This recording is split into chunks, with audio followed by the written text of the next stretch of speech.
Hi, I'm Leisure Luke. In this video, I'm going to talk about a vacation that we just took and we just got back from to Maroma Beach, Mexico. We stayed at the Dorado Maroma. It's a Karisma resort. We've stayed there before. I'll talk about the resort, all the details, the food, the restaurants, the pool, the drinks, the beach, and we'll go through all of our favorite things. At the end of this video, I'll talk about the details, how much I paid, how I booked the trip, what websites I used to book it, how we booked in the past, how we transferred to and from the airport, and get into some of the specific vacation details.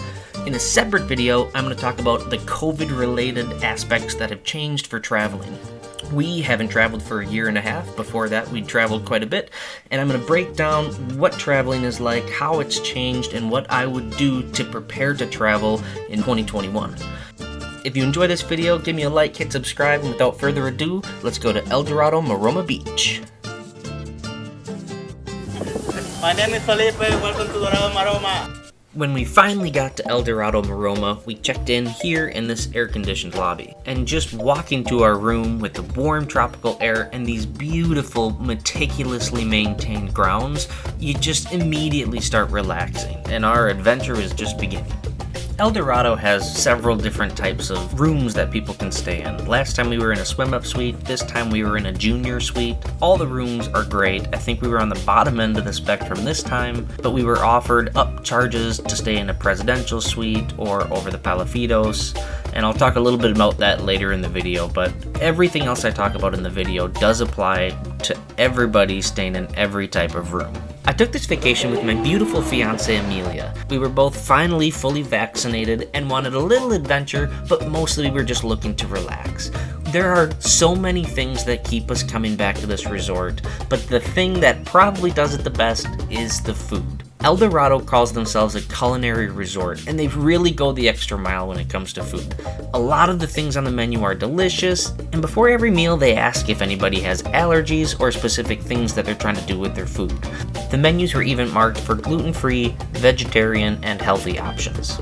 All the tables had QR codes that you would scan to pull up the menu for the restaurant on your phone, and because of that, I left the links to all the menus in the description below. One of the negative you read about in reviews for Dorado resorts are that you need reservations for dinners. We've never had a problem making reservations the same day and getting in wherever we want to have dinner.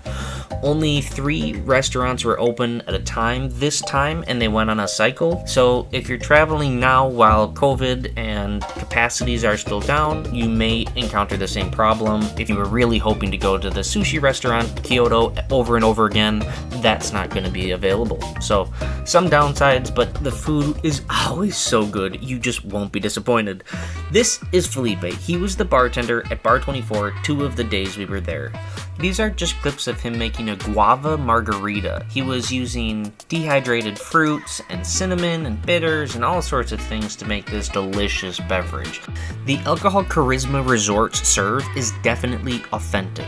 Other nice places we've been in Mexico aren't serving what's in the bottle, and it's super concerning. Karisma resorts are one of the best places we found. They have top shelf alcohol brands including Jim Beam, Maker's Mark, Bacardi, Malibu, Captain Morgan, Hornitos, Centenario, Don Julio, Kahlua, and other good alcohol brands that you know and you can trust what's in the bottle. And if you go to Dorado Maroma, you have to see if Felipe is working and make sure to ask for a special cocktail. It's people like Felipe that will always keep us coming back.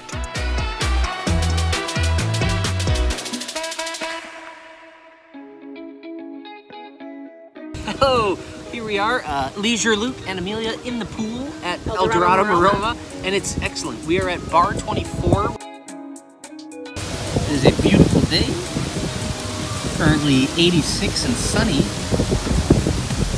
Ocean is right there. Our junior suite was about the same size as the swim-up suite we'd had in the past. The only difference, obviously, was the patio versus the swim-up part of the pool. We both thought the king-size bed was very comfortable. Every room is equipped with a nice safe. Every room also gets a mini fridge stocked with beers, sodas, chips, and some chocolates. All the rooms have wall air conditioning units, which are pretty easy to use and work really well. This time we did think that the products were lower quality than they used to be. I will bring my own travel size products next time we come to this resort. We were on the 3rd floor, so we had to climb 2 flights of stairs to get in and out of our room. We didn't mind this, but I'm sure to a lot of couples, climbing 2 flights of stairs over and over doesn't sound very fun. But the sound of the palms and the breeze was lovely. We were close to the Cash Starbucks, and we had a great view of the back of the church. The church was really pretty. It was right across the path from the beach. This resort was definitely on our list for places we wanted to have a destination wedding, and only barely lost out to Maui. Let's talk about the beach, and this beach is a little unique in a couple different ways. The sandbar is huge, and the beach loungers are all wrapped in 2 towels. There's always somebody willing to help you set up your umbrella and get you started on the beach. The day beds are available for any guests to make a reservation. There is quite a bit of seaweed, and there's always a crew of people cleaning it up, and they do a good job, but it's not perfect. The other thing is they have sandbags in the ocean, and this is a long-term plan for erosion, but at the moment you have to sort of navigate the sandbags as you go out, but you can find open, private areas with clear water if you're willing to just trek out a little bit. Just to the north of the hotel is Maroma Adventures. This is sort of a sister property where excursions go to and from for snorkeling, jet skiing, ATVing, and things like that. My first recommendation is to take a walk up the beach. There's a little sign that says, "Be careful, you're leaving the resort property, we're not responsible for you anymore," but it's pretty safe. And there's ATV tracks for the ATV excursions just inland, sort of behind one row of trees, so you know you're kind of in the excursion area. But if you keep walking, there's some pretty cool things to see. There's a few washed up boats and a few abandoned gazebos. You get a very remote tropical vibe. I think it's a great little hike. The second thing I have to recommend, and we'd never done this before, is eating at the Overwater restaurant at the Palafitos. Just walking there at night is super beautiful, and then as soon as the butter tray came out with 4 different flavors of butters, I knew we were in for a fun culinary experience.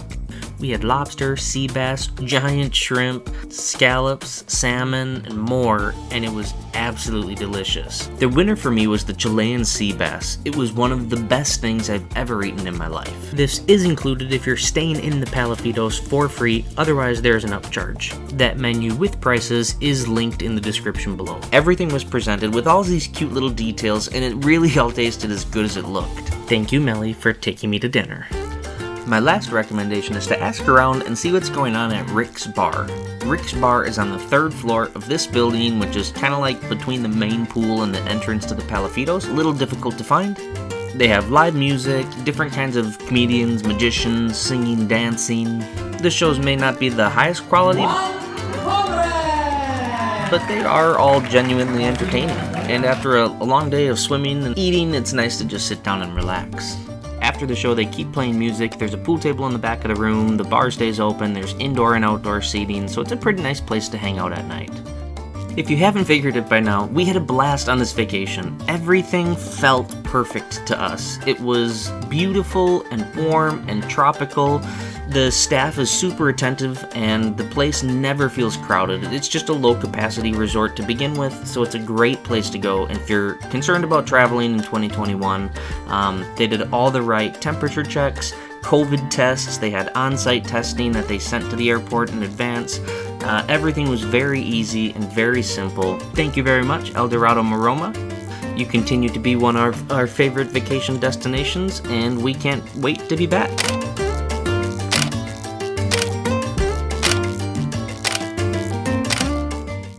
Now let's talk about a few of the vacation details, where I booked and how much I paid. The biggest cost that we had was actually the flights. The tool that I use most often when booking flights is Google Flights. They just have the best, easiest search engine. The prices always seem accurate to what's available.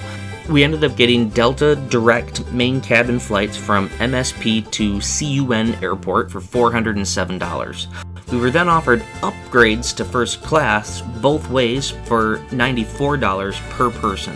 And on a 4-hour flight, to get a first class upgrade from main cabin for less than $100, it's just worth it.